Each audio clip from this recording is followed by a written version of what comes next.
All right, hello everybody, and welcome to Theorycraft Thursday. We, of course, are everybody's favorite eulogy-based podcast. I'm here with my co-host, Proud. Hello, Proud. 'Tis a somber evening.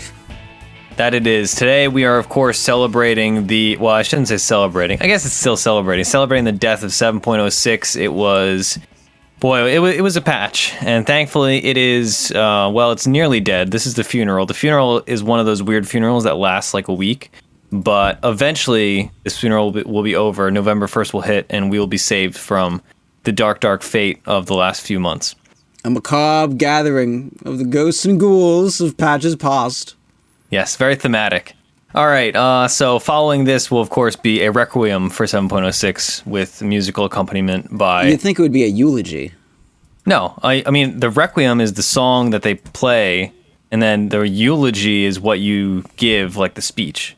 Yeah, but right? I feel like we would just do the eulogy, because we're not like a requiem-based. No, I mean, we're doing the eulogy, and then after this is the requiem. We don't do the requiem. Somebody has to seek out the requiem on the requiem podcast. We're not producing the requiem at all. I don't know why you're mentioning it here. It's just like a separate, like we're the priests that are doing the eulogy, and then another set of priests priests don't usually do requiems. Where can our listeners find this requiem? They can Google it. They'll figure it out. Okay. I didn't think that far ahead. Come on, could you expect me to think that far ahead for these intros? I mean, I was hoping. Yes. Also, I suppose I went into Dota 6 or 8. 6-2 or whatever with no planning. Surely you could come up with a requiem based. Yeah, solution. But you led that one. Also, and you led this one. What the fuck? Yeah, but don't worry about it. Also, this is a eulogy for Theorycraft Thursday because as of next week, we will be Theorycrafting Thursday, and we'll be under Fourth Spirit instead of .p. I never agreed to that.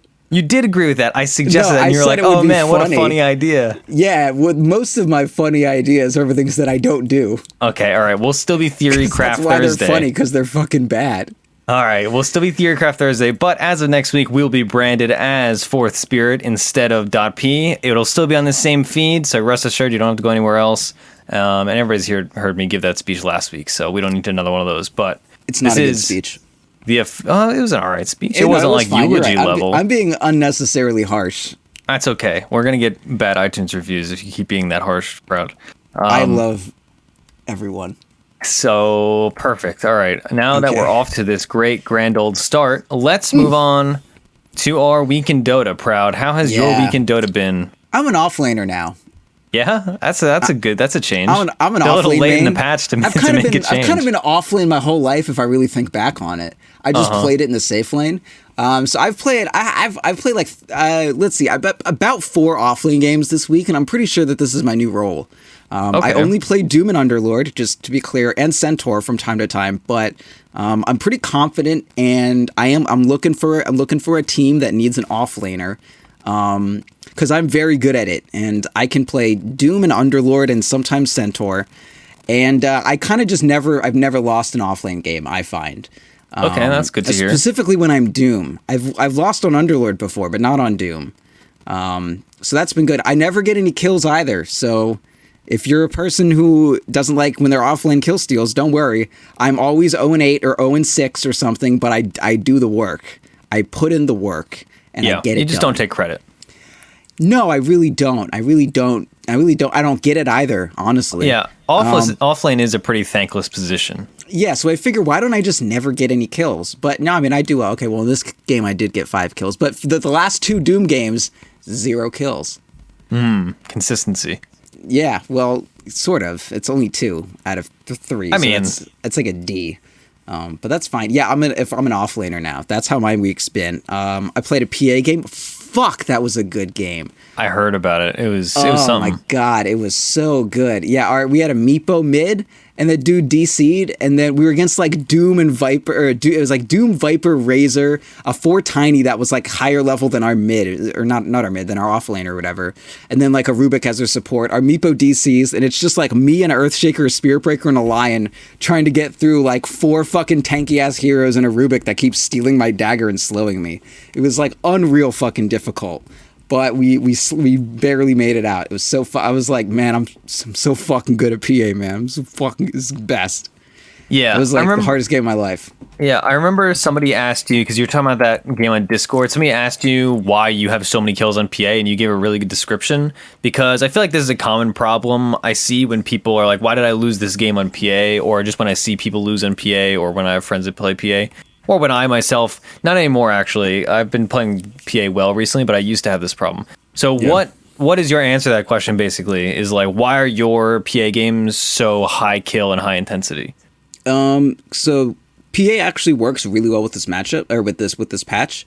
She's really shitty in terms of the fact that she can't really 1v1 a lot of offlaners, but the tempo that she plays at, where she just kind of like gets one item, and then, you know, she's not anti-mage, she's not getting a Battle Fury and farming. If you buy Battle Fury on PA, like, you deserve to be brought up behind the chemical shed and then shot, like, you know, shooting line fashion, firing squad, whatever. Firing squad. Yeah, firing in a line. Valentine's Day Massacre.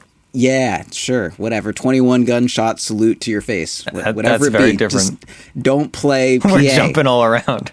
With a Battle Fury. Yeah, so you get your fucking Deso. If you got a Vlad's, I'm not even going to talk to you. But you get your Deso, and then, like, what does PA do? She has a jump and a fucking dagger, and it goes far. Like, what do those things do? Oh, that means you're supposed to just fucking go places and kill everyone. And then her other abilities are like, she has like some crit. Like, how do you play into that? I don't know, you just kill people. And then she has dodge, which means like, oh, she's really strong until someone has enough money to make sure you don't dodge anymore. So it's like, all right, I get my item, and then I just kill people really far away from me repeatedly. And if you kill one person, the other 4 people on the map are probably going to be pretty far away from you. So you just look for them. And that's how you play PA. You just like, you get one kill, and then you just keep going from kill to kill to kill to kill. And as long as like one person's always dead, it's 4v5. So you just like keep snowballing that shit and keep looking for kills. Like, you're not going to stop and farm. What the fuck? Like, how you going to farm? On PA? Yeah, no! That's exactly the thing that really stood out to me, is just, you know, kill, jump from kill to kill. Because I see, whenever I see people lose PA, or whenever I lose PA, or whenever just in general people lose PA, it's generally because they get that item and they're like, oh man, I have a Deso, and then they push a tower. It's like, well, what are you doing? Like, only push a tower if you just created 3 graves in front of it. Yeah. And then they're like, oh, well, why did my farm fall off? Or like, oh, suddenly, you know, they just got an item and now I'm dying. It's like, well, because you didn't stop them from getting that item, because you didn't just kill people over and over again. That's the thing that I always see, and that's why you have so many kills on PA in a good game. And that's like part of why I used to like the old Vanguard when that was good and the game tempo was for it, because as soon as you got that Vanguard, you would have like phase Aki Vanguard, and your dagger did enough damage with just, you know, like your phase and whatever, and your W, like, you know, you had like level 6, a little bit of crit, but like you could just stay in and just keep going through the entire fight and not dying and just like keep killing motherfuckers nonstop. But with the Deso build, it's a lot harder. Like, if you just have kind of like a flat Deso and like an Aki and a wand at most or some shit like that, you really have to just not do anything. And then as soon as there's the kill, like, that's, okay, throw a dagger, jump, get him. Or like, you know, maybe gank with your team and then do something. But like, a big part of playing PA and a lot of these other heroes that are like, you want to kill someone kind of as soon as you engage, like Sven, this is true for. Tiny, this is true for. Meepo also, like, you need to be on the outskirts of the fight, not doing shit until you like see the exact opportunity to go in. And that's that's kind of the hard thing, because if you overestimate your damage on PA, you're just gonna like pop in, get a lion down to 30% health, and you're gonna get hexed and stunned and fingered of death, and then you die. And you know what happens when you die? You stop killing everyone, and then you have to go like res and then walk to a place where people are, but they just got stronger, so you try to kill lion again, and he's at 40% now, and he does the same thing, only hexes on cooldown because you only dead for like 40 seconds at that point. It's just bad. You just can't fuck up on PA. She's an unfuck-upable hero. Yeah. I mean, like Sven. So you can fuck up on Sven all you want. As long as you get that data list, you'll kill everyone. Yeah, I was thinking about this because I had a PA game during my last week in Dota, and I mostly play PA mid. I rarely play safe lane in general, and she's not one of my go-to safe laners. And PA mid is very fun tempo-wise, because you have to find that sweet spot where you've thrown enough daggers that they're low enough to be killable, but you've not thrown enough that they leave or they heal or whatever. Yeah. So it's a very like finite and if game you're good, of cat and you're mouse. like, all right, I've thrown 5 daggers and not gotten a crit. I'm gonna go on my next one. Yeah. Yeah, you gotta prime the crit. Yeah, like, oh, I auto attacked, creeps 5 times, and then I'm gonna go, and then you go. Yeah, never forget pseudo random RNG. It's not RNG. Pseudo random. Yeah, it is pseudo random. Pseudo RNG. Yeah, pseudo RNG. That's the word I'm looking for. Pseudo RNG. You can use that to your advantage. Turns out PRNG as it is typed in PRNG. Initializations, not an acronym. Initialization. Those are different things. An important distinction. Thank you. The rest of my week in Dota, I've been mostly relaxing and taking time off Dota because I plan on really spamming once 7.07 hits, and like I really want to. Obviously I'm going to be excited for the new patch, but I feel like new patch is going to be. I'm really trying to double down and just like commit super hardcore into playing just only Dota, and that's it. Whereas like I've been multi-gaming recently and reinvigorating my Dota spirit, so to speak. Yeah, so, I'm fucking hyped, man. I just can't wait to not have to play Monkey King again. I fucking hate Monkey King now. I hate him. Fuck Monkey King. I'm done. I'm fucking done, dude. I've played so much of this piece of shit, and like, I just can't handle it anymore. Like, every fucking game, I'm like, oh, what beats this offlaner? Oh, Monkey King does it. Like, fuck you. Get out of here. Just let me play something else. Yeah. Fuck. Yeah. I feel ya. I was against a Darkseer, and like, maybe I'll play the fucking melee hero with range, and then I'll do that against Darkseer, and then I'll kill. Dude, he kills ion shells without taking damage from them. Like, what? He's a Quelling Blade, and he's hitting ion shells without taking damage. Why would I not pick this hero? I will be happy to be done with Monkey King, hopefully, too. We'll see. Yeah, we'll see. Me too, dude. If I can play any hero, like, I can't play heroes anymore. They're all done. Yeah, I picked Necrophos in a game, and this was like, and luckily I didn't have to actually play the hero because people abandoned like 2 minutes in, and then it was just like, all right, everybody just leaves because I was just so desperate for like some kind of win, and I was just like, I guess I'm gonna play Necrophos. Like it's what you got to do. And then, other than that, like, let's see, my week in Dota, it's been pretty boring. I played an offlane Invoker game, which you've played with me when I've played offlane Invoker before, but not recently. May have blocked that one. Oh, I used to play a lot of it, actually. Definitely blocked them then, because I can't recall. Yeah, I used to pick it, not regularly, but I used to pick it sometimes.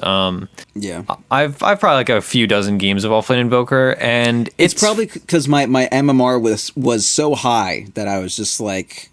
Can you just support every game that I play with you so you don't fuck up the off lane? And you were like, yes, sir. I'm sorry, sir. My offlane Invoker is legit. I pick it specifically against dual lanes, and when they have a support that can't zone you. Yeah, I mean, if you get tri-lane, you're miserable. Like, I picked it in this game. In this game, I haven't been picking it recently because offlane has changed so much, but I used to pick it like a year and a half ago or whatever frequently.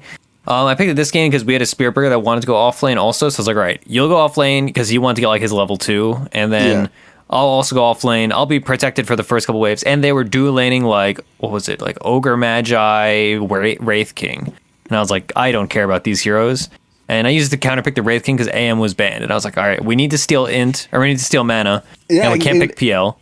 You could have picked Nyx.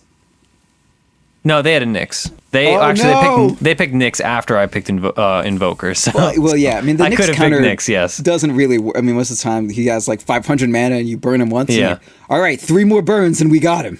Yeah, it was a 5-stack game too, so I was like, all right, you guys just got to trust me. But it was one of those things where I don't play it often, but it was fun at least, and I did win and I did well. Congratulations.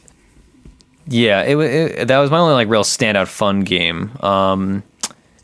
Yeah, I played Shadowshawn for the first time all patch, I think. And boy, really? That hero is real strong. He's a good boy, huh? Yeah, because I kept like, it's so annoying to play against because it's like, wow, all right, this 5 position support just throws wards down and I can't, like, I get raxed because he has an Aghanim Scepter and nothing else. Like, what an absurd hero. So eventually I did pick it. But the problem is I play so many other 5s that I prefer and actually have fun playing. But it was real good. So I kind of was like, man, if this patch was going to actually last for longer, I might actually start playing this hero. But instead, I'm just going to play Destiny 2 and relax and wait for the patch. Get nerfed. Man, I actually had some legit good games. It was the game I was on Troll, and we just lost literally every lane. I was like a troll against a Monkey King, and I was like, I can't win this lane, guys. Like, he's just gonna hit me, and then I have to leave. And Lich was just like, nah, it's fine. I'm gonna go help our fucking offlane Shaker. And Shaker's like, I'm made to offlane. I don't need this. I'm fine. I don't need this hero.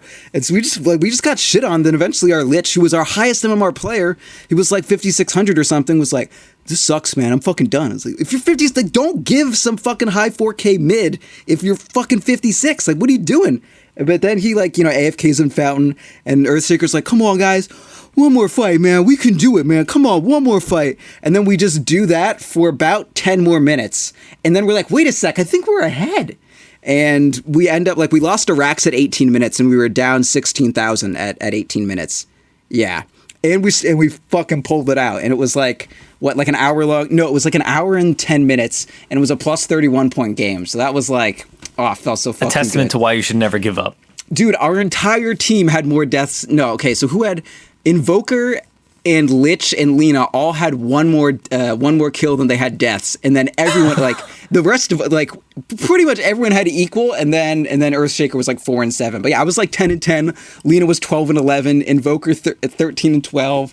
Like, I wasted a buyback for no reason, and I was like, I just lost this fucking game. But like, man, it's unreal. Yeah, there's like one fight where just the fucking net worth, man, holy shit, it goes from being down like 9k to up 7k. Like, that's a fucking swing, man. Yeah.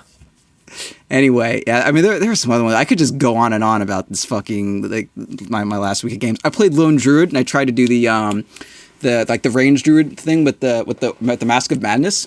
And the game was shit, but it was going okay. And then I impulsively picked plus 50 bear damage. And at that point, I was like, I lost this game for us.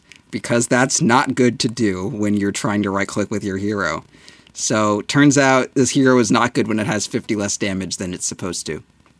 Yeah, I don't disagree with you. Yeah, that sucked. All right, okay. So today is a very special Theorycraft Thursday because... Yeah, it's actually not that special. We've done this quite a few times before, but not recently.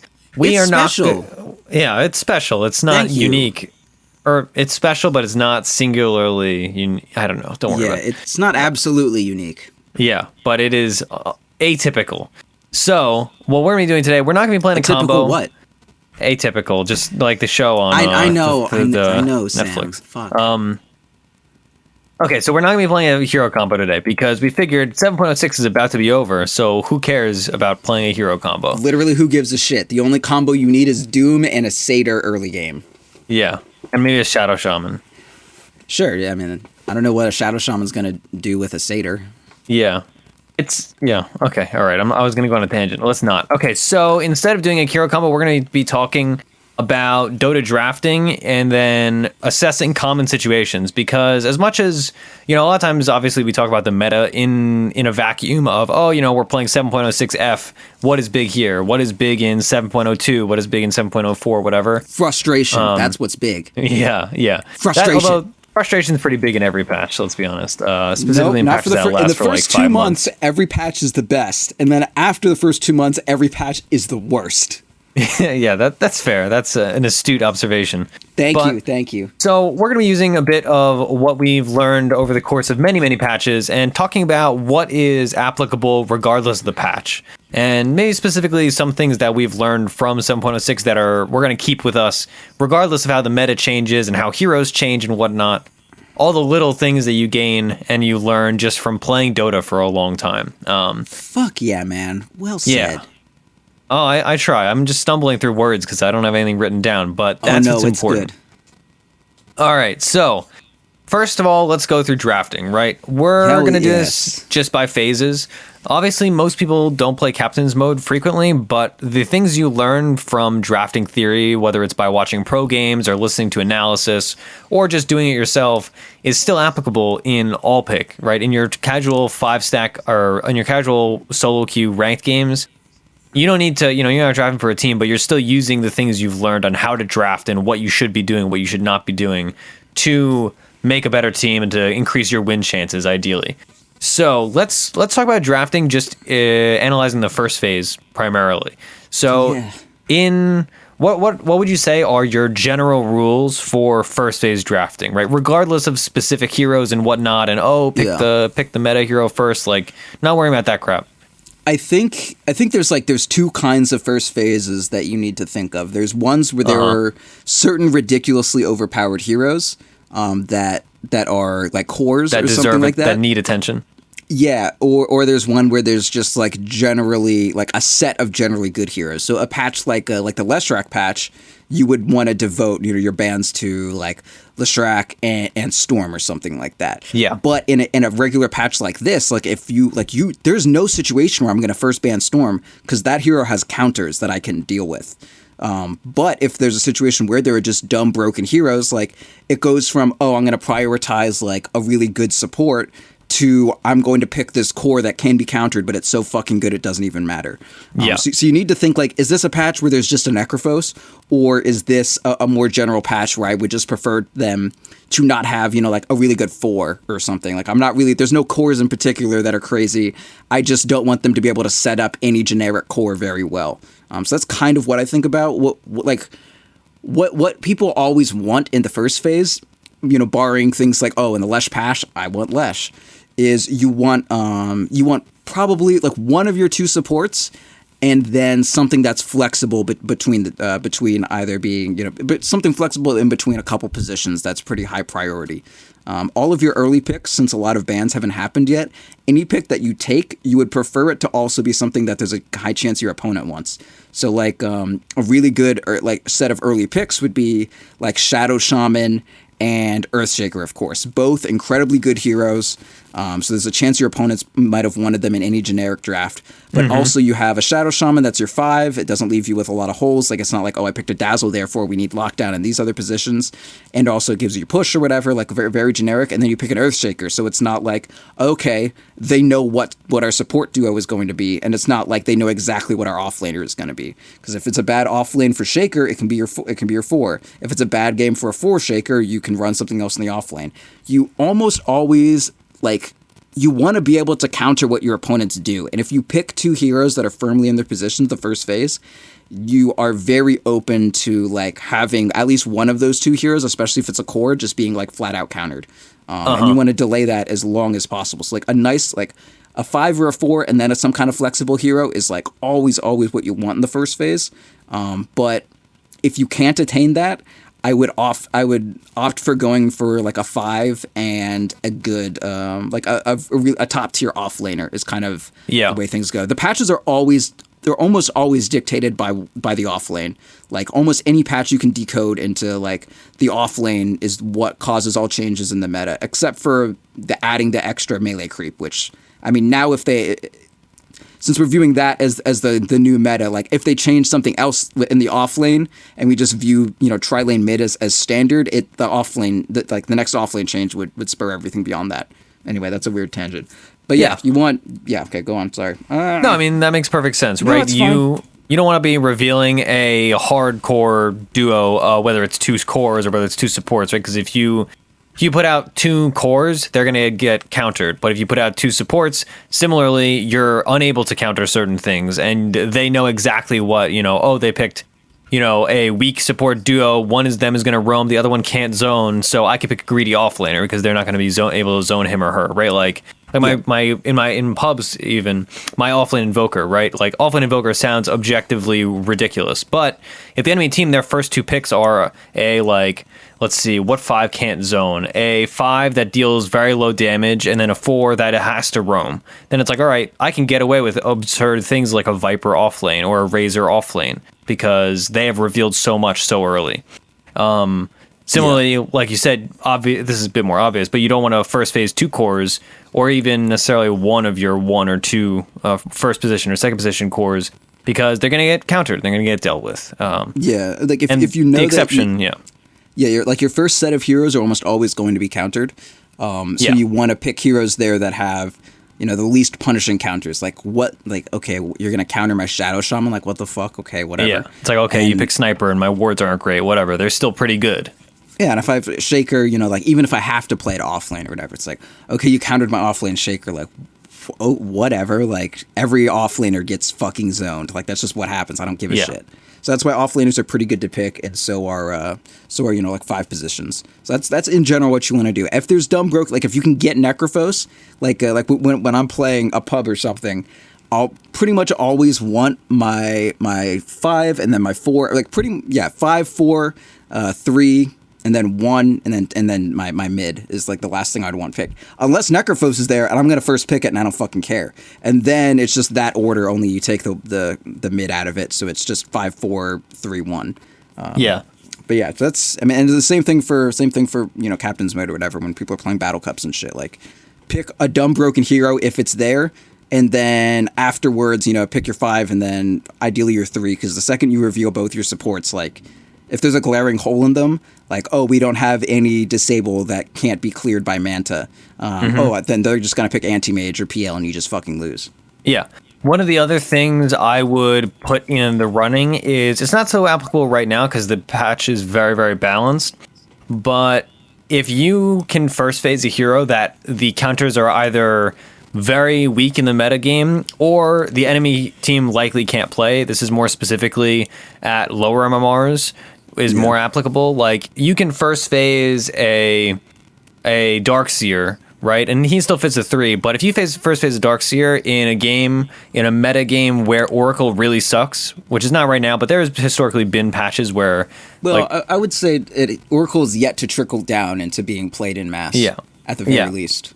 I mean, he was a few patches ago when he was way more strong. But regardless, if you could pick any hero that has direct counters, if the enemy team can't play those counters, or if those counters are very weak at the current state of game, you're fine, right? Because, like, yeah, sure, they're not picked or banned, but odds are the enemy team is not going to be picking, if Axe really sucks, you could just first phase a Dazzle. And all right, they're not going to pick Axe because... nobody picks Axe right now, and if they do, then you just abuse it. Played a game with Vafa yesterday, and they picked they picked a Dazzle, and he went Axe and just fucking fed the entire game. It's like, that did not work at all. Yeah, I think we've all been victim to the like, oh man, I should counterpick, and then you're like, oh crap, I don't know how to play this hero. I've picked PA like twice recently, and then the other team like last picks a Slark, and I was like, congratulations, you played yourself. DJ called that all up in my shit. Yeah. I've been victim and perpetrator of that crime a few times. Yeah, Slark is never the option. Just never do Slark until next week maybe. But yeah, Slark kind of sucks. I had a good Slark game. Man. I can't believe it. The only time I pick Slark is if they don't have AoE stuns and they pick the Juggernaut. Then I'm like, all right, this is fine. Also, Slark's one of my best heroes. I just play CK if that's the case. See, I don't play CK because I'm not like a... I was going to say mean things. I don't like CK.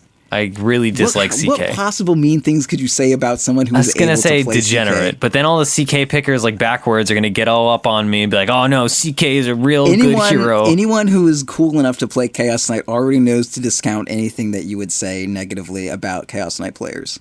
It's funny because that's probably true. All right. So let's move on to second phase. When you're picking your second phase, obviously, like, we've kind of sort of outlined some of this already, just through virtue of, the phases intersect with one another. You're in your second phase, assuming the first phase, you've picked some degree of what we were talking about earlier, where you have a flexible hero in your 5, or, a high priority hero, whatever. In your second phase, what is your primary goal, and what is your... How are you going about picking, both in reacting to enemies and in... going about what you want to do, what you plan to do, I suppose. You want the heroes that you pick, I think, to be in the mid phase. Obviously, it's the midpoint of the draft, so it's one half getting good heroes and the other half getting counters, right? Yes. So you want to balance, like what you have in mind for your plan. Like, let's say you first phase and you have Shadow Shaman and an offlaner. Like, I don't know, who's an offlaner that's like good at pushing or something. And you have like a Shadow Shaman and Prophet or something. Oh, well, and you're like, okay, I probably want to go a bit in the pushing direction with my draft. I don't want to go, crazy here. Maybe my last pick can be like a Carry Pugna or some shit like that. But in the here, like, I don't want to get too far out of my comfort zone, because if I pick a Pugna here, then they can just counter my whole deal. But if I pick kind of midway things, like, okay, my mid is going to be something that's like not entirely crazy, like it doesn't need to be something hyper specific, I can wait a little bit to pick my mid. And so you want to see the kind of what they picked last, and then you want to pick as generic a complement to your team as you can, while still kind of covering your bases in terms of what is going to like be able to widely counter your opponent's thing. Because this is when like this is when the cores have to start coming out, right? So if I know my team or my enemy team like pick 2 supports or something, and the next thing they're gonna do is pick a core, like I want to pick a fairly generic core. That way, their core against mine is going to be like, more specific or something like that. I mean, ideally, I'll pick my 4 because we picked a 5 and a 3 earlier or whatever. So like I'll pick my 4 or something that'll reveal, okay, one here is going to be the off lane, the other one's going to be the 4. And then next, my opponents pick a core or something like that, or they also did the same shit. And then I kind of want to be mostly countering their cores if possible. But still being like pretty general with shit. Like the second phase, there's not really too much of a Bible to it. It's just like once the enemy team picks their mid, you're fine to pick your mid. Once the enemy team picks their carry, you're fine to have both of your supports picked. In general, supports counter cores, and cores are just designed to flourish in spite of the enemy team. So like you want to get your support duo all sorted out once you know what sort of cores you're going to be going against. And after you know what the mid matchup is, you can pick your mid. And like ideally, either your mid or your safe lane are going to be the last two. Your absolute final pick, right? So if you can counter their mid with your 4th pick, that's perfect, because then you get like the best of both worlds. You have a mid counter, and you have your carry as your surprise pick. So that's kind of where you would like to end up with your carry and mid, probably your 4th and 5th picks. But you want to, as much as possible, have them be like kind of generic heroes that are in general good. Like that's why Juggernaut is always a good second phase pick, because he's pretty general. He fits kind of anywhere. Everyone has a chance that they may have wanted to play them with their draft, and that sort of thing. Like you can't really go wrong with him. So he doesn't reveal a lot. Shit like that. Like you want a hero kind of like that. Yeah, I suppose this got me thinking how we've outlined what. We've outlined a pretty general idea of what makes a good draft, like phase by phase. How do you change your draft if the enemy team is just drafting badly? Like, let's say the enemy team has first phased both their 4 and their 5. It's like, I mean, like you said, supports counter cores. So let's say, they pick something like Dazzle and Nature's Prophet. And it's like, right, like they don't have any stuns out of their 5 or I don't know why I said a 5 and a 3. They pick their 4 and their 5, and it's something like, I don't know. What's a Dazzle Night Stalker. Dazzle Night Stalker, that's right? That's not awful, but that's abusable. Yeah, it's abusable. Then you say, all right, I'm going to pick a hero that builds Manta early, like an AM. They're not going to be incapable of locking me down unless they have 3 other heroes that now have a ton of lockdown, right? And they cannot possibly get enough if I pick AM and also a Storm, and then it's just like, all right, like we have too many evasive heroes that require stuns, and they have too few. So how do you go about drafting against, whether it's in a pub game or in a captain's mode game, abusing the fact that the enemy team has messed up or revealed too much, other than the obvious just hey picking counters? Yeah, so there's a few things that you kind of want to get in your mind as potential things to abuse. There's one, the enemy team not having good roamers, which allows you to play a greedy mid or just only focus on having like, I win this matchup. And that's all that matters. Like when you're talking about yesterday, or 2 days ago, I listened to it yesterday. But like if you're in a good matchup, you're gonna beat the other mid. But as I was saying, like if the enemy's a Viper and they can beat the shit out of you, the counter is to have good roamers and just kill them. So it doesn't matter if Viper can kill you if he's having to run away the whole time. So like, okay, if they don't have anyone that can come kill me, I can just pick a fucking Viper and just own mid, and then nothing else is going to matter the rest of the game. If they don't have a lot of lockdown, I can find someone that's immune to what little lockdown they have, like an anti-mage, or if their only lockdown is a Crystal Maiden, I pick Juggernaut. He has like 3 breaks for all of her abilities. And also, if they have a weak offlaner that's easy to zone, then I can pick. Then I can like really focus on the roaming aspect of my team and just pick a carry that counters them. Like if they pick. Like I picked Doom, and this dude just immediately picked Monkey King, and their supports just did whatever the fuck they wanted, because it's like I can't Like I Yeah, can't. you can't play that matchup. I can't beat. Like he's too much. He's too much. The last time I picked Underlord offlane, they had Monkey King, and it was like, what do I do here? Like I just feed. Like there's no jungle, possible I guess. recourse.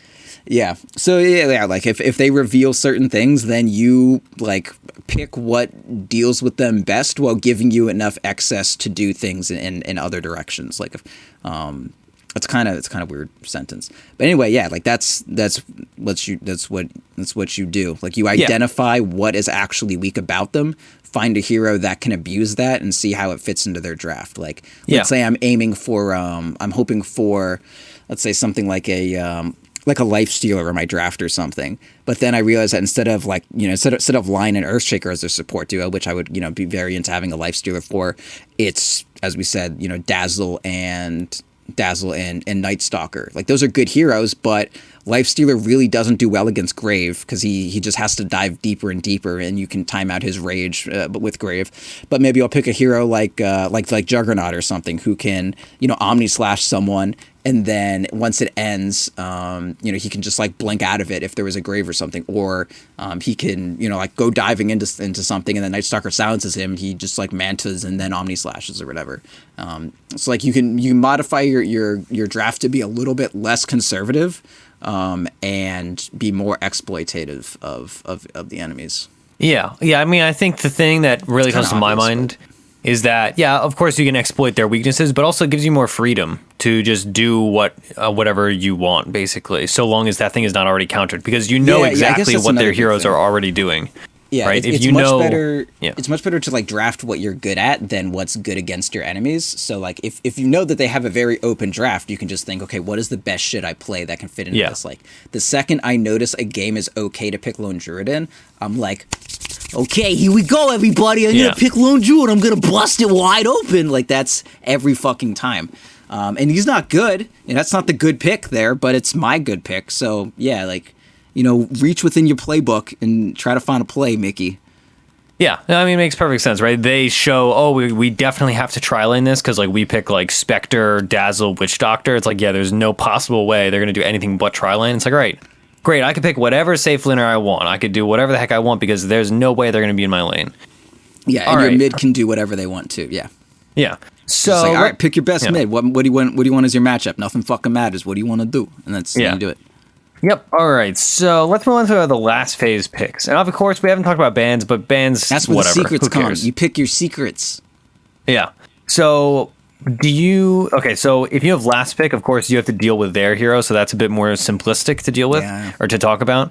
But if you have first pick in the last phase and they're going to have a response pick, what is your kind of order of operations, assuming you're picking... I mean, really, either your safe lane 1 or your mid 2, but ideally, so if you have first pick in the last phase or whatever, if this is captain's mode, you should get a ban before that, right? Yeah, it goes last pick ban, and then the team that's going to pick next ban, and then you ban and then you pick, and then the enemy team picks last. Yeah. So if you're doing it in captain's mode kind of thing, you would ideally pick a hero with like one specific counter to worry about. And then just like ban that and pick that. Like, if I want to play Storm, ban Anti-Mage, pick Storm. Like no ability to react to that. But if it's not something so obvious, you just kind of want to like look in your playbook. What are you not too worried about getting countered that fits that role? Either preferably your core, either your safe lane or your mid or something like that.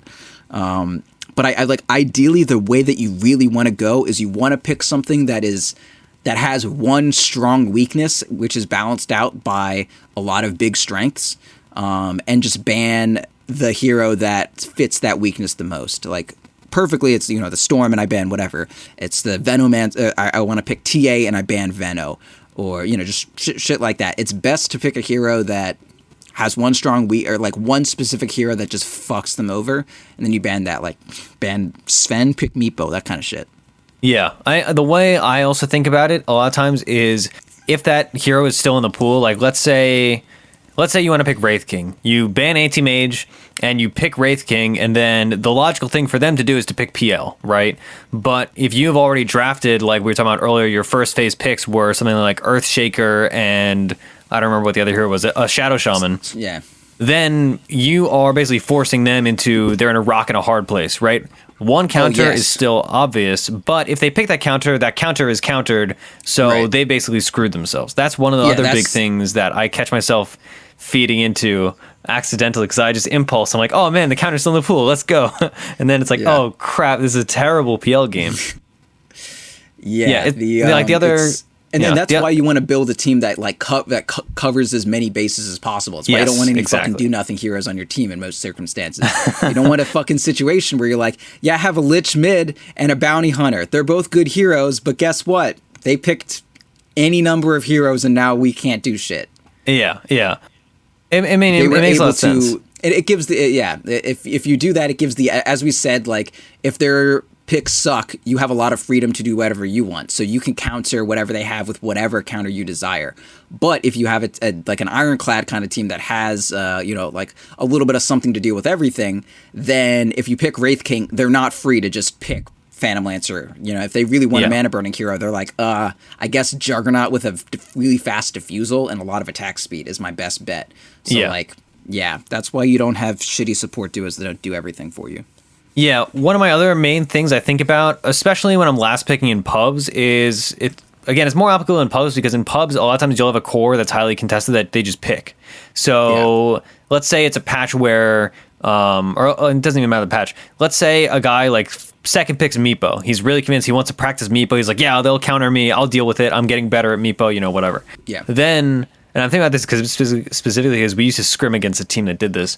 They, like, your team has the first phase meet, but the enemy team commits a bunch of heroes to countering it. The enemy team has, like, an Earthshaker 4, they have a Wyvern as a 5, and their safe lane is like a Sven.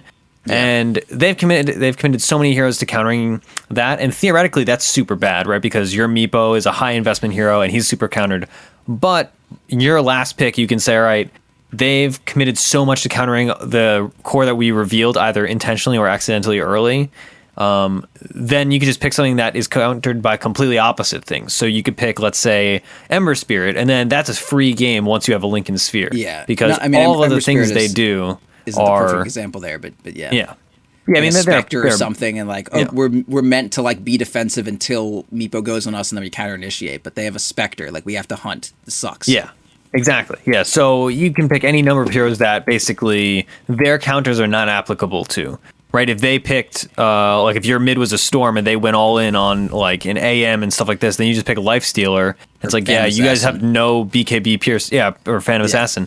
You guys have no BKB piercing disable and all this, or like very few at least. Like maybe they have like an AM and he's an Abyssal, and I can abuse the fact that you are all in on killing this one hero. It's like if you counter Storm with Doom and they just pick another hero that like begs to get doomed, you're like, well, it's like, oh well, my offlaner doesn't have an AoE stun. I just do one guy, but they got two now. Fuck. Yeah. Well, that's maybe the simplest example. It's just like you pick the Storm and they pick all the single target disable and stuff like this to deal with the Storm, and then you just pick CK. It's like, yeah, you guys picked all single target. I have a CK, and like, sure, you counter my Storm, but CK has absolutely nothing to be dealt with because you have no AoE. That's good, and that's the kind of like difference between picking a Bane to deal with a Storm Spirit versus picking a Disruptor. Like, if you pick the Bane, you just deal with that one. Like, yes, you counter what's right in front of your face, but they have so much freedom to do various things that, like this one very single-minded, single-target ability doesn't deal with anything else. Whereas a Disruptor, like, it deals with Storm and also Anti-Mage and also Phantom Lancer and Juggernaut and all these motherfuckers that don't want to get, silenced and stuck in one place. Yeah, Slark, exactly. You name it. You name one thing, and I'll tell you, Disruptor deals with it. Yeah, because it's nice. Disruptor is quite good in a vacuum. Does everything. So basically you want to have you want to have heroes that counter multiple heroes on the enemy team, or at least one. And in the occasion where one of your heroes is just worthless counter-wise, it's an incredible failing of your draft. And that's where you really have to be concerned. You idiot. So anything else regarding drafting that I really think that you could think of? What about... No, I think everyone's a 10 out of 10 drafter now. Congratulations, everybody. Yeah. I mean, that's what we aim to do, right? That's why you listen to the show, right? To become a 10 out of 10 drafter. That's really all that matters. Surely I will never draft a horrible in-house draft ever again. I've actually never seen you draft badly or in general. Yeah. Oh, definitely. I am impeccable drafting. That's what I'm known for. Being good at captain's mode. Boy, I thought I had a comment to end this that part, but I don't think I do. No, we're gonna go into tactics. Tic-tacs, as they're known. My favorite, tic-tacs. Some Okay, battle tic-tacs. so let's talk about, like you said, tactics, specifically how to address issues post-draft that, like, once the game has already gotten, moving, like laning phase has begun. Team. We picked fucking Dazzle and Night Stalker, or we didn't pick a 4. Because, or or they had a last pick that countered both our cores and we just forgot about it. And it's just like, oh god, like we have Wraith King Storm Spirit. Fuck, they picked Anti-Mage. How did we let this happen? Exactly. So,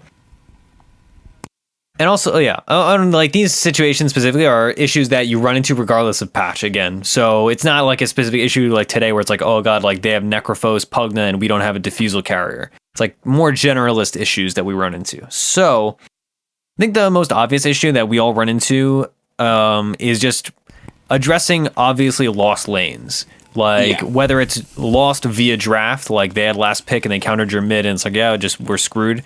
Or you just have messed up. Like maybe they're just better than you at mid and it's like, oh god, like I just lost mid in this matchup that should have been won. So what do you do once you have noticed and acknowledged that your lanes are being lost? Or like a lane is being lost? Jungle. Well, okay, so by that note, who jungles if they've lost, right? So your off lane, depending on the hero, of course, your off lane and your mid are generally the two heroes that will frequently say, all right, my lane is lost, I'm going to go jungle because it's not safe for me to be in lane. Yeah, it doesn't happen so frequently with safe lane. Too. I mean, every day of my life.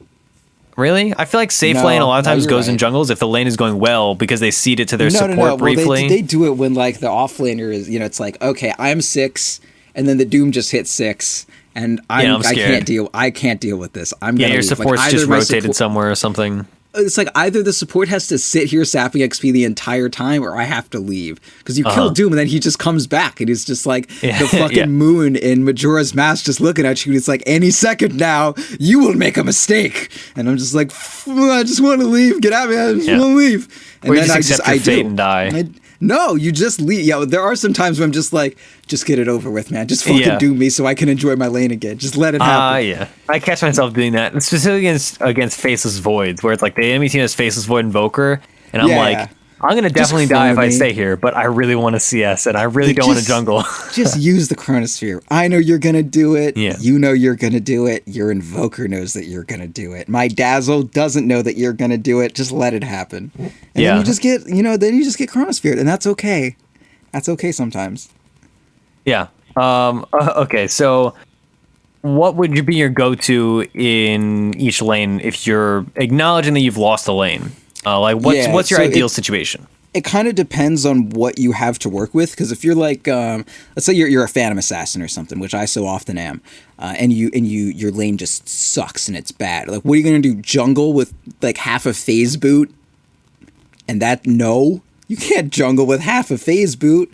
You got 2 feats and hands, and you got nothing for those. So you look at what you got on you. Like, all right, I got a pretty long range dagger. I can jump real far.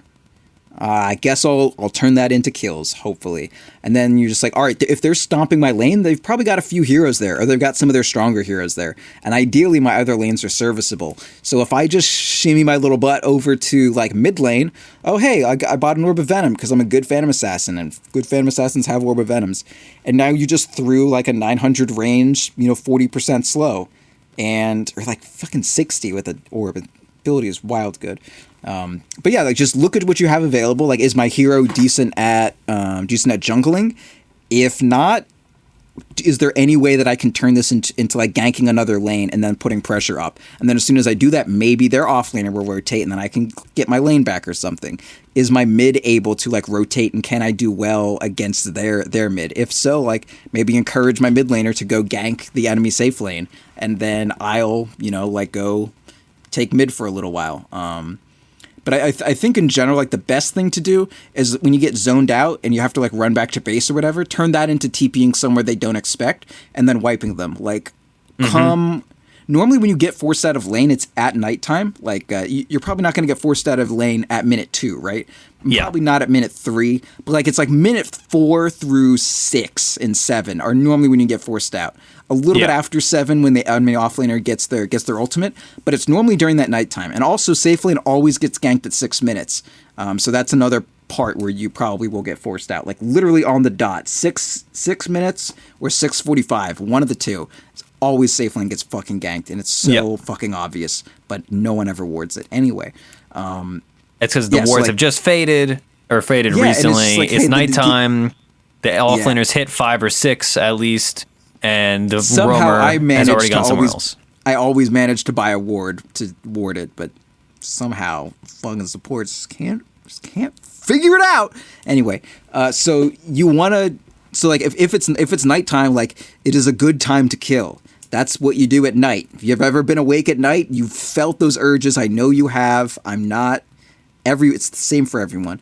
And so you just pick up a TP and you go and you find someone with fresh blood or old blood or just bones. There's a lot of skeletons. No blood at all. It's fine as long as you find somebody really to kill. Anything, but you just gotta kill some sort of sentient being, and not gotta fill the ritual. Yeah, there's rituals. You gotta like you lost your lane, buddy. You gotta make up for it with blood, or as we said, whatever. But yeah, like if you look at what you got, and you can probably help kill something. If you're a core, like even if you're a spectre, like toss that dagger, bro. Toss it. Yeah, there's also there's an extra layer of they don't expect it, right? Because people so frequently they just stay in lane. They're like, all right, my lane's lost, but I'll get some CS under tower, and I'll hope somebody will rotate, and maybe I'll figure it out. That's what generally will happen in pubs. So they don't expect it, where it's like, all right, I'm playing safe lane and I'm the Dire, and I thought I had won my off lane and they were dominating the Spectre, but suddenly the Spectre ganks me, I'm slowed because of dagger, and then Centaur gets a combo off on me, even though I have boots and he doesn't. Like, you don't expect that. Like, it is entirely rare where for a core, whether it's, whatever core it is, to just show up in your lane and be like, hey, what's up? I'm here to kill you. Like, what? Yeah. What? Why? Yeah, why is there carry in my lane? Like, what the fuck? Yeah. He's supposed to farm and I'm supposed to farm. Whatever. It's like playing Dota and positioning in the laning stage in Dota is very much like both teams are in a canoe, and like one team wants it to. Well, no, it's more like one team. You're in a canoe, and ideally you want it to just be tipped a little bit to one side. You would prefer to be winning every lane you want to be winning every lane, but you want to devote as little resources as possible to each lane so that you can win, as many of them as possible. You can probably only win 2 at most, but in order to win 2 lanes, I need just enough devoted to one and then just enough devoted to the other. If I have, like a tri lane, yes, I'll beat the off lane, but if the enemy lane is running, if the enemy team has like 2 people mid and then 2 people in their safe lane, they're probably going to win those other 2 lanes, right? Yeah. So it's better to okay, maybe we have 2 people in the safe lane till my safe laner can 1v1 their off laner, and then we put 2 people in the off lane and 2 people in the mid lane, and then that's my balance.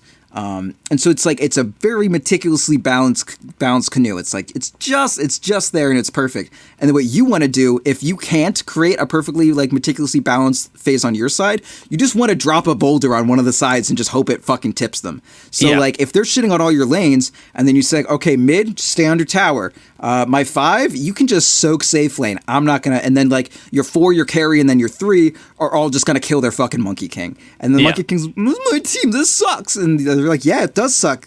They won their lanes, but you're still suffering. Don't you hate them? And he's like, oh, I do hate them. That's right. And then you win. Yeah, I think that's one of the best points, and especially it's applicable in pubs, is that if all your if nothing is going right, you have to switch up something. And even if it's theoretically weird or doesn't make sense to you and you wouldn't naturally do it, if you're already losing, you have to make a big play, right? Or a low percentage play, as they say.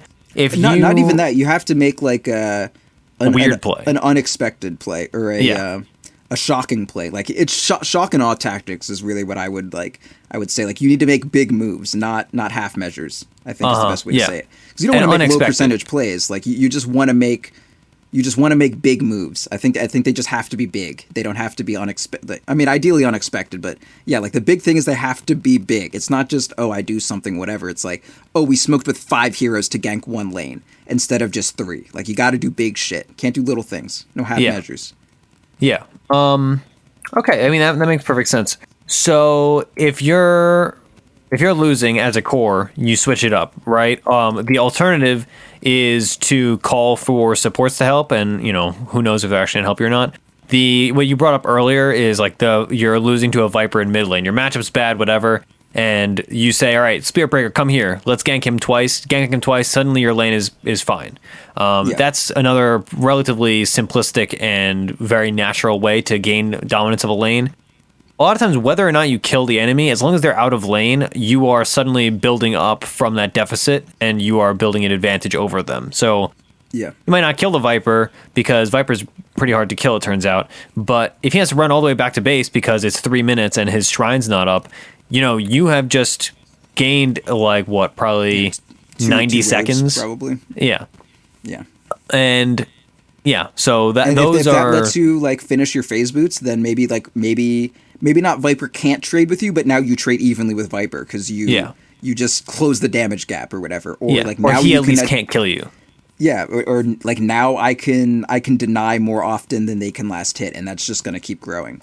Yeah, or even I can CS under tower more safely. Like before, you just couldn't at all. Sure. Yeah. All right. One of the other common issues we run into is addressing heroes that you really need to counter. Specifically, like there's 2 ways of thinking about this, right? There's heroes that you need to counter because they are big ticket heroes like Broodmother or like Meepo. Then the other way to think about this as an issue is if a hero has already snowballed and you really need to deal with them specifically because they have snowballed. So it might not be one of these heroes that is like a really big, like 5th pick. Oh my God, I can't believe they picked, blank. It's more like they have a CK. We have counters to CK, but he's doing super, super well because of X, Y, and Z.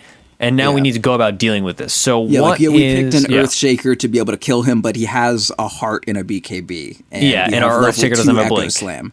Yeah. So like that's just we're not there yet. Exactly. So what is the general game plan for approaching this issue? Let's start off with approaching the issue from the standpoint of they have a core that is just really, really strong. Regardless, like maybe we have some counters, but they're ineffective. Yeah, I think at that point, it's probably also the case that the rest of their team is strong. They're just easier to deal with, or at least their net worth is high enough, right? Because a big thing when there's a hero that is strong that you can't deal with, the way that you're going to deal with them is by getting stronger yourself, right? You can't just, you can just split push, but I'm assuming we're not in that situation where the answer is just anti-mage figure it out. So the main thing you want to do is either you want to put 5 people on that hero and kill them, which means either you're going to 5-man smoke to CK and burst him out of nowhere, which is pretty hard if he has a BKB and a heart, unless you have, like a Bane and another Bane. But outside of that, it's like, either try to kill him one-on-one, or when you go in a team fight, just like start fucking sacrificing people to him and say like, okay, I'm gonna throw my Dazzle at the CK, and then CK is gonna Rowdy Rift him in, and then Dazzle's gonna fucking grave himself and then like walk somewhere and then start TPing, and then CK will use his stun, and then yes, he kills Dazzle, but that whole thing took 6 seconds, and in that time we were able to kill 2 supports which were worth 400 gold each, and my Dazzle's worth 200 because we're behind, and then either we try to disengage or then we just let the rest of the team fight, figure itself out. Maybe we get one more kill. Either way, we did better than than if we just tried to fight the CK. So either completely avoid them, give them bait, try to I've had plenty of fights on Sven where I have like a Viper down to 10% health, and I'm like chasing him, and I hit him once and I can't blink because he has toxins on me, and then I keep chasing him, and like I'm 100%, but I'm just chasing this 10% health Viper, and then I look back and there's like a Phantom Lancer killing my entire team. They're like, you picked Sven for the Phantom Lancer, not to chase a Viper. That's not what Sven's good at. I was like, but he's low. Look at him. His wings down. He's killable. But like, I just got distracted. I was like, I want to get this kill. And then Peel's like, yeah, please don't. Please leave my Viper alone. And I'm like, I'm going to get him. And then he fucking kills my whole team. So yeah, like either distract their carry with like easy to kill bait that will take them a long time, or just try to fucking kill them, 1v5 and then leave if you don't. But really the best thing is just like try to just ignore them as much as possible and just do everything you can to make them not a factor in the game. And sacrificing people to do that is acceptable. Like, if you're behind and you're trading, like you trade 2 of your supports for one of theirs, fine, as long as one of your heroes is getting somewhere.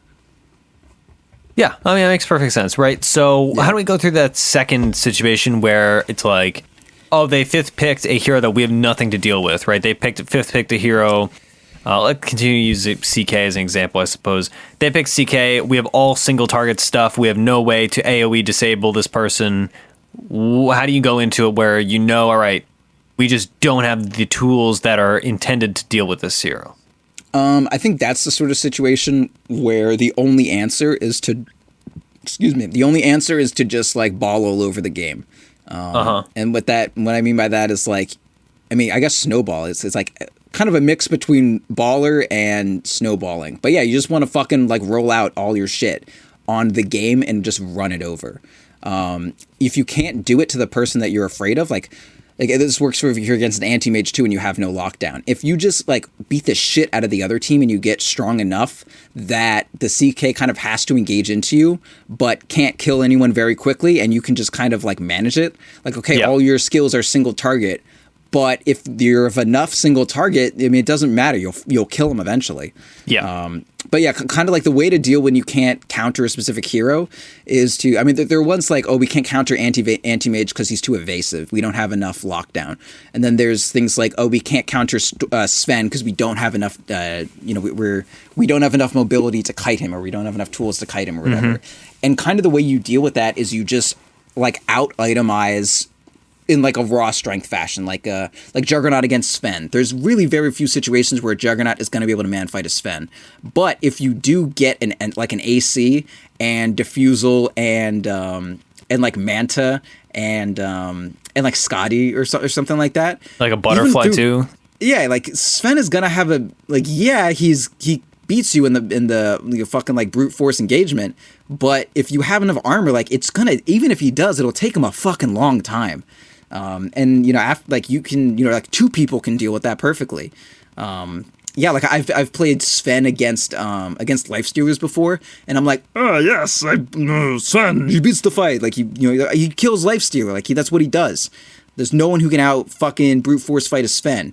And then this Lifestealer is just stronger than me. And he's 25 and he has plus 20 armor, whatever the fuck. And I'm like, you're actually stronger than me. Like, you have more items and you're bigger. And I just lose to this guy. And when we run our faces against each other. So, like, yeah, if you can't beat that one person, just farm their enemy, or farm your other enemies, and turn that into the items that will let you just, like, build a Megazord that'll defeat the fucking evil monster Chaos Knight. Yeah.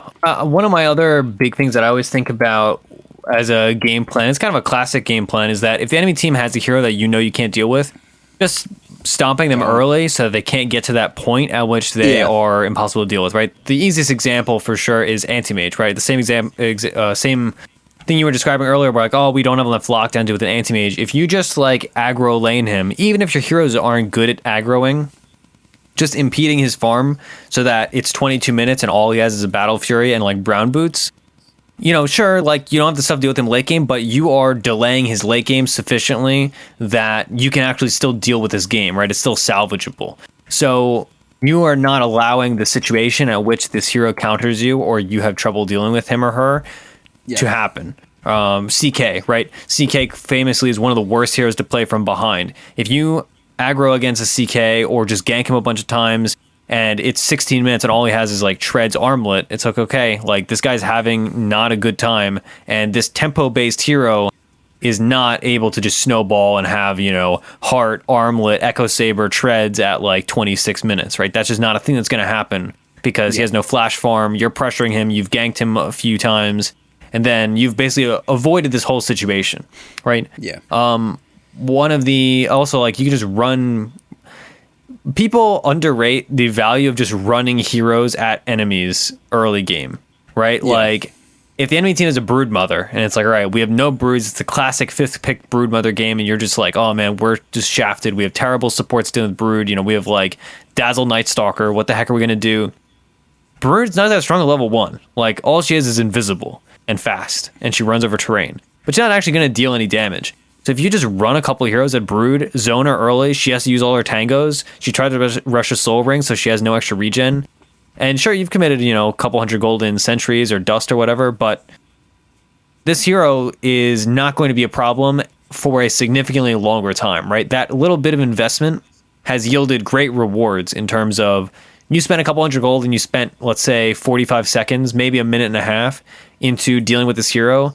And even though you don't have theoretical counters, in a practical sense, you have countered this hero because they are not allowed to abuse the fact that they are who they are, basically. Yeah. It's kind of like, like you use up a couple of your heroes to put them in prison, and like, yes, those heroes aren't progressing, but neither is the person that you're, like putting down. But like, if it's a Brood and you have no counters, that's like, I will gladly trade both of my support's ability to do anything so that the Brood does not run over our safe lane and take our tower at, 6 minutes and then take our tier 2 at 12. Like, that's fine. I'm just imagining in fucking, you never watched Dragon Ball Z, did you? I did. Okay, so there's that fucking, like, in the Cell Saga where Tien comes back, and it's like the one time you ever see Tien again. Tien was my favorite. Yeah, Tien, I know. What was the little Chaosu. mime guy? Chaosu? I was gonna say Chow Chow, but that's not right. No, but yeah, he like Tien comes out of nowhere and does that fucking tri-beam blast or whatever. Yeah, and fucking the throwback. Yeah, dude, the tri-beam, but it made a square hole. Why the fuck did it make a square hole, dude? I don't know. Yeah, it made a square hole because that's the full court. Because the first time he uses it is in original Dragon Ball during what's by far the best part of any TV show. Okay, I'm learning. You remember? So they introduced Tien and Chaosu in the. Remember original Dragon Ball? Goku's always going to those the martial arts tournaments. Yeah. Right. And the it's a square field, right? So Tien's big thing, like his thing, is that he just deletes the entire. Shit. The entire thing. No, yeah, but okay, he can fly, and so he it's just does fine it from above. Yeah, no, that makes sense. Anyway, but still, it's weird that his triangle blast is a square, though. Can we just, well, he makes a triangle with strange. his mind or with his 3 eyes, but it manifests as a square. I'm not trying to rationalize Dragon Ball. He holds his hands in a triangle. He literally holds his hands in a triangle. Yeah, but don't worry about it, dude. Don't worry about it. This is a show about freaking people with monkey tails and stuff.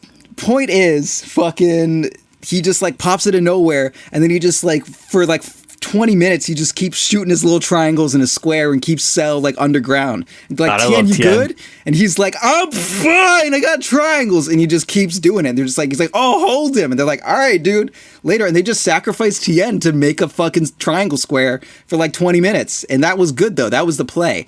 Ah, God. Tien died for our sins. I used to play Tien actually. In Dragon Ball Z Budokai. In Dragon Ball Z Budokai, the PS or the PS2 game or whatever. And I was that hipster kid that was like, everybody else was playing Goku and Vegeta. I was like, nah, I gotta play Tien. No, I was like, for sure, dude. God, when fucking Dragon Ball Fighter Z, it's gonna be Piccolo, Tien, and Krillin, just all the fucking not quite there characters. Yeah, man, I can't believe you. Well, I can't believe you didn't know I watched Dragon Ball as a kid. I wasn't allowed to. You didn't like it or something. No, I mean, I think There's every some young person who didn't like Dragon Ball Z. That's true. There's definitely some people. When I was a kid, I wasn't allowed to watch Dragon Ball Z because my mom said there's too much yelling. And I remember vividly being very annoyed because it was a Y7 TV show on Toonami. And my mom's like, you're not 7 yet. You can't watch this. And then when I was past 7, she's like, you're a young boy. Yeah, I mean, it was on reruns by that point. Like, the show had existed for a while. But she was like, yeah, there's too much yelling. You can't watch this in the living room. Because I was when we lived in an apartment that was like 3 rooms. That sucks. Yeah, so it was like you can hear it from the entire house whenever anybody was watching TV. So they just didn't want to deal with it. They didn't think it was. Yeah, it's like, oh, it's too much yelling. These kids with their shows. Yelling show. Yeah. Anyway. So yeah, that's what that show was known as in my house. And I rebelled when I reached the edgy middle school years. I was like, I'm gonna watch Dragon Ball Z. Oh man, rebellion! What a fun pursuit. I'm gonna listen to all the yelling I want. Yep, and then I got into metal music because I was like, yes, yelling, perfect. Wow, this is really has become a whole psychological hour. Yeah. Oh right. man. Anyway, so Dota 2. Yeah, Dota 2, Dragon Ball 2. All right. Okay, so why did you laugh at that? You're just like Dragon Ball 2. It's just tangents happen. All right. Okay. I feel like you got to reveal these kinds of things. You got to tantalize people with these personal I'm details. sure there's still a lot of people listening. Yep. Do you think anybody gave up? They're like, I don't care about. Like, I was in for the last hour and 8 minutes, but this minute I can't deal with it. There's a very specific subset that enjoys my Dragon Ball Z references, but I don't know how big that is and how very No, there's other humans. Anyway, can we go on? You're the host. This is your job. I tangent. Okay, all right. Me in. So we already addressed cores, snowballing. I would say the other big issue that we have in pubs that I would probably wrap up this segment with is when you've lost map control. When you lose map control, a lot of times it's a very just defeating feeling where it's just like, all right, I can't leave my base, or I can't leave. I only have one secure lane, or, whatever combination of lost lanes you have, or whatever lost map control you have.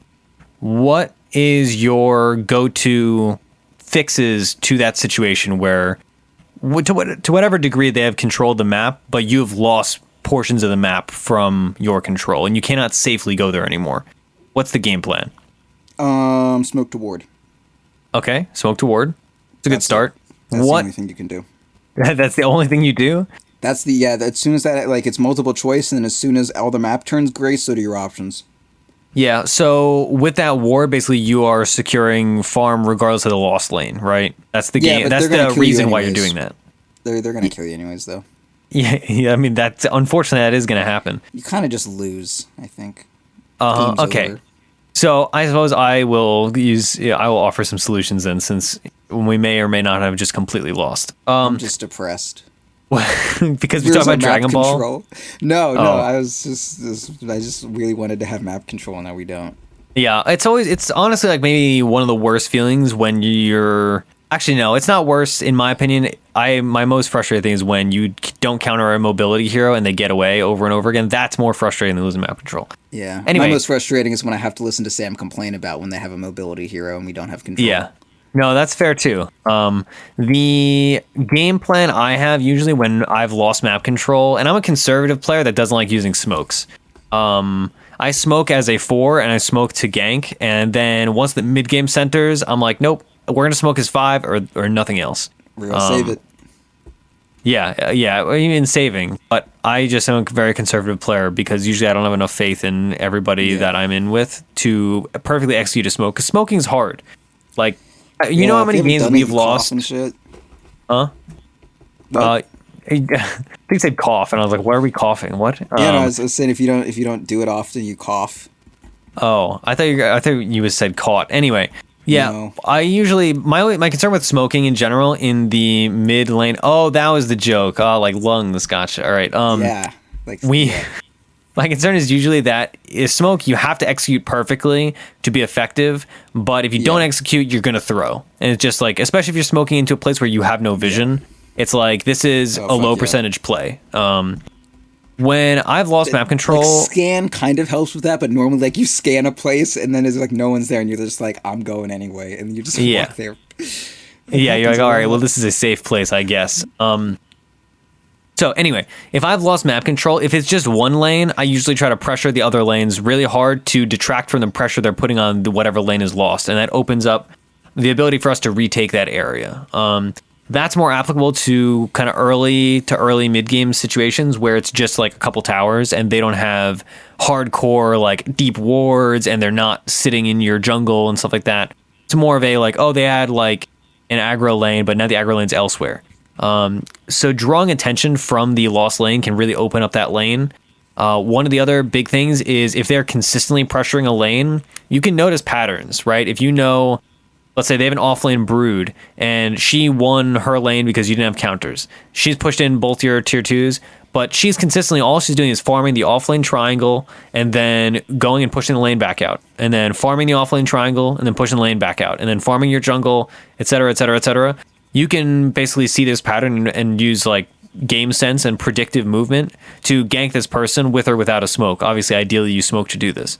That's much more effectual than just smoking randomly to try to get a gank, or smoking randomly to even smoking into a place where you saw somebody with a ward is a lot of times less certain, even if you've seen that person, than knowing, all right, they're definitely farming in this section of the map. Yeah. Or you see an anti-mage farming somewhere and you're like, okay, you know he's going to blink. Line. Yeah, you see them turn left or turn up north, and then blink. You're like, okay, this is the path they're going. Like they're going from like the Radiant Triangle up to the Dire Jungle, like where the safe lane is, and then through there. Like that's the path. That's how you that's how you play anti-mage. So then you just go that way.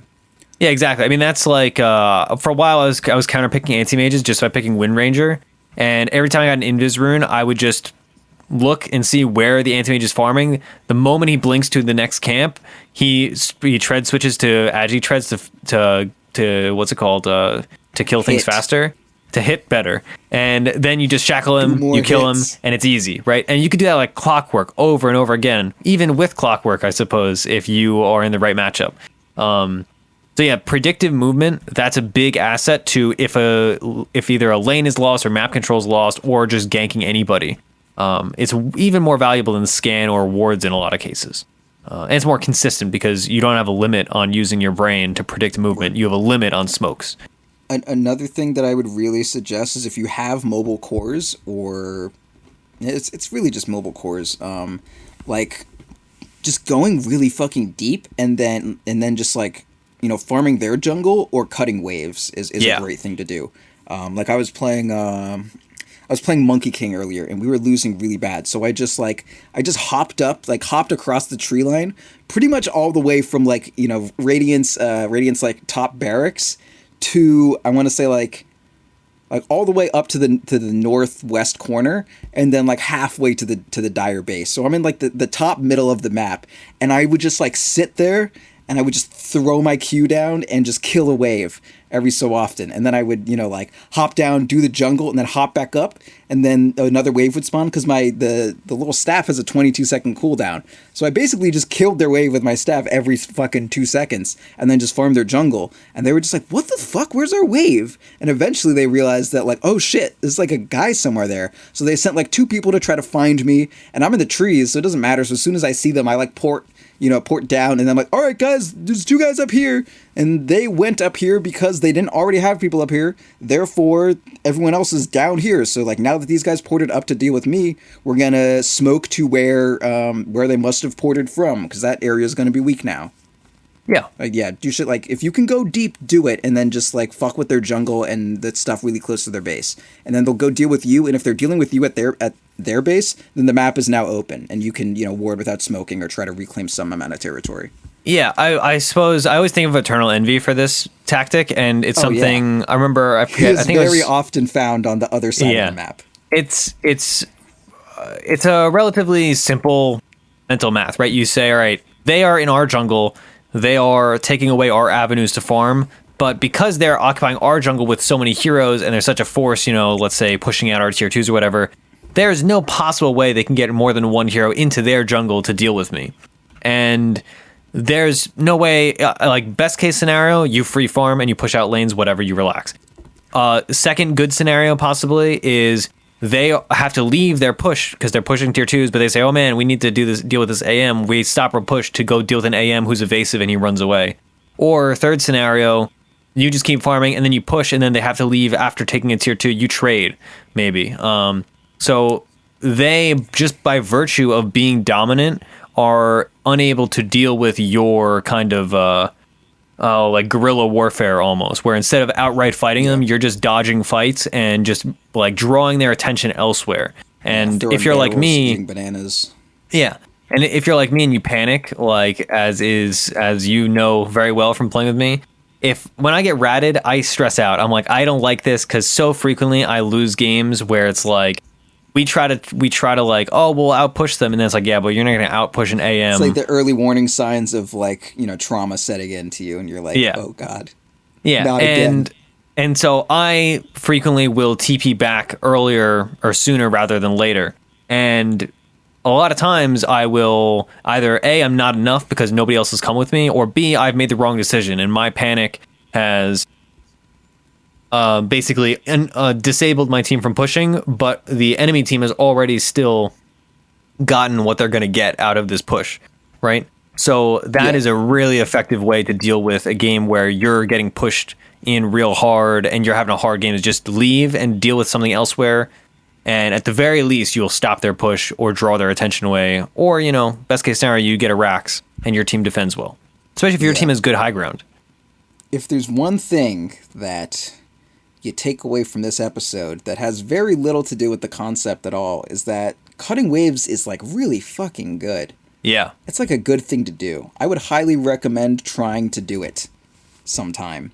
You can do it on anyone. Like if you're a hero that has a blink, you can do it. You know, even if you're just like a lion and you find an illusion rune, like cut it up, dude. Just send your illusions to their like racks, and then as soon as a wave spawns, just run them to the fucking like creep camp. Yeah. And then you're good. Run them to the fucking ancients, whatever. You're good. Figure it out. Yeah, people underrate the ability to just run creeps places. Like you don't actually have to actually kill them. You can just pull them away, right? It's like, oh man, I forget who it was. Somebody. You remember when it's a similar theory, but it's not necessarily the same thing. Remember when people were playing Earthshaker or Pudge and they would reroute creeps from the mid lane to like a random creep camp just through abusing things? Like Pudge would hook them into the middle camp. And what would happen is that their mid basically had an entire level advantage because the enemy mid could not farm an entire creep wave, right? You can do similar things where it's just like, all right, we ganked mid, a couple creeps are accidentally following me. That means the enemy mid has lost, 150 XP potentially because I pulled a couple range creep or a range creep and a couple melee creeps. Then you just bring them to a creep camp and either you kill them or you let them die, whatever. Little things like that, even in the early and mid game, are really good to be aware of. And in the late game, it's absolutely humongous. I used to do this thing that like it only worked maybe 30% of the time, but it was so fucking awesome. Where I would this was when offlaners jungled a ton, and I'd play Lone Druid mid, and I would just like hide my bear near the enemy tier 2 tower, and then I would just like pop it out of nowhere, or the enemy safe lane tier 2 tower, and then I would just pop it out, and my offlane's gonna jungle anyways, and then the creep wave would be like, a bear, and then I would just run it mid, so I would just like double wave myself. Creep waves? Yeah, and I would just steal the entire enemy creep wave, and then the other safe lane has to fight under tower, and they're just like, where's my fucking wave? And then the enemy mid is like, oh my god, what is this? And there's just like 30 creeps in the mid lane, and I'm like, I can deal with it, I have a bear, it's fine. It was great. It was the dumbest shit. One of my other Lone Druid buddies, he used to similar has like as offlane Lone Druid, you like skip the wave, like you take their creep wave and you just like drag it. He would do the same thing to the enemy. That's in like a 1v1 mid where he'd like hide it where supports go to like snipe couriers, and he would just like drag it up the stairs and bring it to his tower. And then there's like a fucking enemy sniper or invoker or whatever that's like, I can't. He lasts 100 level 1, and then Bear is sitting there with like 90 damage and a quelling blade like, this is great. Yeah, you can kind of do it with well-timed Nature's Prophet trees, I think, also. Yeah, that's a bit harder. You have to like summon them and then summon another pair to like pick them up. Yeah. But Druid's great because you can just like, I'm just gonna like not last hit this wave and just micro my fucking bear and just steal a whole fucking creep wave. Oh, God, yeah, so those are pretty hero-specific advanced tactics, but in general, the what's called, the formula is still there of abusing creep aggro and creep pulling and whatnot. Yeah. I don't really have anything else. I think we've covered quite a good bit in prep for 7.07. Yeah, so get ready, everybody. I'm excited. Is there for it? There's nothing. Do you think patch notes are going to come before November 1st, or is November 1st when it's hitting the test client? See, I was thinking about this. I assume phrasing is bizarre. Yeah, it's like incredibly unclear. Releases. And it's like, what does that mean? Releases to what? I assume that means goes live. Well, you would think so, but I feel like Valve is, if they can manage to give themselves another day by saying, oh, actually, we meant test servers, that's what's going to happen. Do you think there's a chance that they give patch notes and the patch goes live like the same day? No, that's never happened in the history of Dota. Yeah, but like it could happen someday. No, that's happened before, actually. I don't think so. I don't think you release, because like, I mean, this is not a 7.0 size thing, but it's like, new heroes and shit. Almost every time they put out a hero, you play it on the test server for a day, and everyone abandons the pub if they don't get to play it. Yeah. So your expectation, if you had to bet, would be patch notes Tuesday, patch goes live Wednesday, or patch notes Wednesday, patch goes live Thursday. That's my hopeful. My hopeful is Tuesday, Wednesday, but also because our whole rebranding comes out on Wednesday, right? So I don't want the patch to drop and then we're just like fucking .p feed featuring 4 speeds. Like I don't want that. We'll see. Regardless, expect a patch notes review, thorough patch notes review. Many hours. I would not like it to be to be on. I was gonna say Christmas.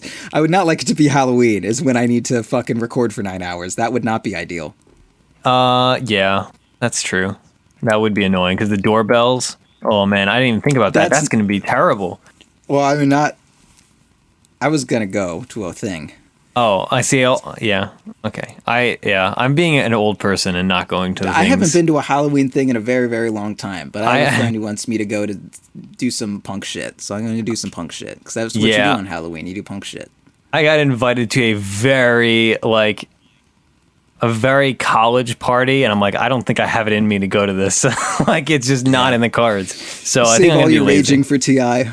Yeah, the party invitation was sent. I don't know who sent it, and the person used emojis in place of words, and that's how you know somebody is either very old or very, very crazy party person. Those wild emoji users. Instead of saying nuts, they just use the emoji for a peanut, and I was like, who does this? You're a loon. Wait, okay. In what context were they talking about nuts? Like, this party is going to be nuts. It was like, this party is going to be, and then this I was peanut thinking either emoji. they were like, this party is going to have peanuts, or someone was talking about their nuts. And I was like, those are both not good ways to introduce a party. No, it seems like the kind of thing that I definitely won't get arrested if I don't go, and I might get a little, little arrested. Not arrested, but it seems like the kind of thing that you'll have a conversation with the law enforcement. Exactly. And I'm the responsible one, so they'd be like, hey, Sam, go talk to the police. And I'd be like, please, I don't want this. All cats are beautiful. So yeah, I'm gonna stay home and be smart and not have another knife factory story. So yeah, that's that knife factory story. Someday that should have been like a rebranding goal. Well, we still have to make them, so why not? That's true. Someday a knife story. We have to make it up to maybe really good. It's a pretty good story already, but it's decent enough. Yeah, it's like $3,000 goal. Like Ursi tells you a fucking story about a knife. Yeah, it's one of my very few stories. Anyway, it's a good one, though. Anyway, okay, so I've just been in awe. I have my Dota buff. Never mind. Don't worry about it. No, what? Tell me. I want to fill more time. I was about to gloat about my Smurf, and then I realized how freaking dumb that is. Yeah, don't do that. Actually, I didn't want to hear that. I never noticed it before. But I have a 100% win rate and a 9.2 KDA on Invoker, and much to everybody's surprise on my Smurf. Yeah, I don't play it on my Smurf regularly. I play it in party games, so that's my excuse. God, I hate this account so much. Anyway, Dota 2. So we have been Theorycraft Thursday. You will find this show on this exact same feed next week, unless, well, we're going to put out patch note reviews, so I don't know if we'll have a Theorycraft Thursday, depending on what day the patch notes are out. Odds are there will also be a Theorycraft Thursday next week. It's going to be fun. I'm pretty sure that we're going to end up talking for an hour about Dota at some point anyways. We might as well record it. Yes, absolutely. Good point. So, yeah, you can find us all the same things. Some things are being transferred directly, by the way, if anybody's looking to follow us on new feeds and whatnot. The Twitter is going to be the same _show. Twitter is just going to become Fourth Spirit. Twitter. Discord is getting fully rebranded, so you don't need to find a new Discord server. Patreon, we're looking into. Odds are we're probably going to have to start a new Patreon, it seems, but not 1,000% sure on that one right now. We're still figuring that out. So, yeah, our plugs for now are just the regular .p plugs, and keep an eye out, basically. You'll get updates next week as things progress and go on. You'll hear about the new sponsorship that we're working with that enable us to make this transition as easy as humanly possible, and it'll all be good and hunky-dory. Great. Hunky-dory, that's the word. I was going to say Gucci, and I was like, I can't say it's all going to be Gucci on a podcast. That sounds ridiculous. Yeah, you tried to say hunt it once, and I was like, what the fuck is wrong with you? Hunt Don't do that. Don't do that. Hunt it. Would you prefer I say a hunna? Are you a hunna guy or a hunt it? Or would you say like a bill or a stack? Oh man, I feel old. All right. That's like a joke my dad would make, which is worrisome. Anyway, before we all go senile and start making dad jokes, I am going to close out this show. It's been Theorycraft Thursday. We didn't play a hero combo, so there's nobody to blame. But if 7.07 does not leave you satisfied, blame us just for the fun of it. If our podcast goes under, it was our theory and your execution fault. Yeah, probably. I'm gonna fucking murder you. Please don't. No, not you. Yeah, anyway. Okay, goodbye.